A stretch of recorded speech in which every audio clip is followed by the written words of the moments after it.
friends, Mark Holmes here with my buddy Cowboy Joe Boo, and as always, thank you guys for watching, subscribing, and commenting on the Joe Boo Report. We're closing in on 4,000, and hopefully we'll get there sometime tomorrow, and I want to thank each and every one of you guys. Now listen, there's so much that's being said about our Dallas Cowboy defense, and I got to tell you, I'm sick of it. But before we get to that, we all know Joe Boo needs a refill. Now, looks like he needs another bottle too. Now, what you hear from all the talking heads, and what I like to be, is the anti-talking heads, because they don't seem to let facts get into the way of their argument of why the Dallas Cowboys stink. Okay, now true, our Dallas Cowboys defense is ranked 18th in yardage. It's not exactly great, but it's not 32nd. And when you start looking at some of the numbers, they do sound pretty bad. I mean, we're 22nd in sacks with only 23. We're 31st in interceptions with not very many. And we're 27th in takeaways, getting basically 0.9 takeaways a game. But here's the key on this. With our ball control offense that doesn't turn the ball over much, we're still doing okay as far as that goes. If we're not turning over the ball and not getting it, that's okay. It would be a different story if we were, say, the Eagles, where they have 3 interceptions in a game and you're not getting takeaways. That is a game killer. Now, here's where it gets interesting, because our pass defense is 29th. And the experts will tell you that, you know, the Dallas Cowboys, man, they're just terrible when it comes to pass defense. They can't stop anybody. Well, here's what's interesting. I love math. And if you've ever taken statistics, you can take the same number, the same data, and you can prove 2 different arguments with the same numbers, you know, between using mean, median, mode, and modulations. And I'm not going to go into the formulas and stuff. But you can take numbers and make them look any way you want to. Now, the problem with taking raw numbers and data in the NFL, you can't really compare apples to oranges. Because, see, here's the thing. The Dallas Cowboys defense is true, giving up 276 yards passing per game, which is 29th. That is a fact. However, the reason why they're giving up that much yardage is something you can't necessarily compare against other teams. Because if you're a team that plays with the lead, or if you're a high-scoring teams aren't going to run the ball as much on you. They're going to figure they're going to have to pass because they're trying to catch up. Thus, you'll have more passing numbers than you will with run.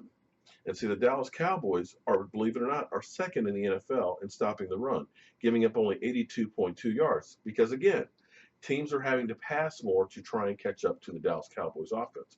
Also, with the Dallas Cowboys offense being ball control, they're going to also have limited opportunities. Now, the other interesting thing, when you look at the yardage that's given up, per average, you're only averaging about 4.1 yards per rush in the NFL, versus passes are generally around the 6 to 7 yard range of pass completions. So those 2 numbers, if a team is passing more because they have to, their yardage is going to grow a lot more than if they're running because they have a lead. And another thing you have to take in consideration, when you run the ball, more times than not, you're not going out of bounds, so the clock keeps running. You pass, you're passing the sidelines, guys are going out more, or you're having incompletions, which stops the clock and thus having more opportunities. So these are reasons why those numbers will change.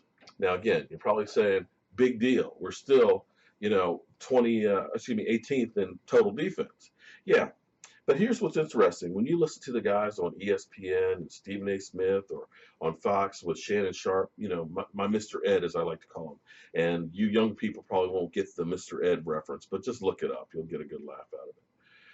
What they don't tell you is the one key statistic that they're not sharing with you, and that's scoring defense.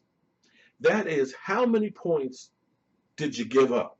Because in the end, no other number matters other than, did you score more points than the other team? And the Dallas Cowboys are 5th in the NFL in points given up. Let me say again, 5th in points given up, with only giving up 19.0 points per game. So you can take all those other numbers and throw them out the window. The bottom line is, how many points did you give up? Now, what's happened the last couple of weeks, we played the Washington Redskins, which are I believe second right now in offense. You've played the Pittsburgh Steelers, another offensive team that's ranked up in there. Those numbers, of course, are a lot worse because you're playing better competition. If you're playing Cleveland and Jacksonville and some of these other bottom feeders like, people that are in the NFC South, then of course your numbers are going to look better than what the Cowboys are, playing better competition there on offense. So that's some of the reasons why those numbers are a little bit skewed. I'm not saying that our defense is the best defense in the NFL. However, at fifth in scoring, that's pretty good. Now, we do have some news, of course. Everybody's getting all excited because Randy Gregory's able to start practicing tomorrow. Well, I got to be honest with you. I'm not really that much in favor of it because of past problems. I'm hoping that the guy is clean and everything else, but he still has a full year suspension hanging over his head. This is just basically him falling through the cracks on this season. So he can start practicing and possibly play as soon as he's ready to play. But come next year, he will be suspended. And I don't know how much he's going to be able to give you because when they practice now, after week 11, there's no more padded practices and hitting. So you're talking about a guy who didn't go through training camp, hasn't practiced all season, who is now actually coming out and working out in shorts and jersey, not doing any hitting till actually game time. So don't look for him to be a big stud, especially with his numbers from last year weren't that great, to really be a big help on the team. So that's my thoughts on that. But any other questions that you guys have? I love all the comments that you guys throw at me. It's all fantastic. You guys are making me feel like ESPN, except with facts behind it, because some of you guys are telling me that you come to me for real news and stuff on the Dallas Cowboys, and I appreciate that. And I will always try and bring you the best and try and continue to upgrade everything we're doing. We're working with a new webcam. I'm trying to get the sound and stuff right, so bear with me. We're going to get the stuff straight. I'm doing some other stuff to get ready for Super Bowl and things because I'm going to be doing a lot of highlights and sights and sounds for you guys at the Super Bowl and things, as well as some other surprises here and there. So thank you as always, guys, and keep spreading the mojo. Oh, and don't forget, if you want to order your t-shirts, just go to joeboomancave.com and you can order one. I've got a couple more that are coming out that are going to be going out tonight. And MT, you won the competition, but I haven't gotten that email from you, and I need to know your address and your size. So email me MT from the live stream the other night. And as always, friends, thank you guys for watching. I'm Mark Holmes. That's Cowboy Joe Boo. Have a great night.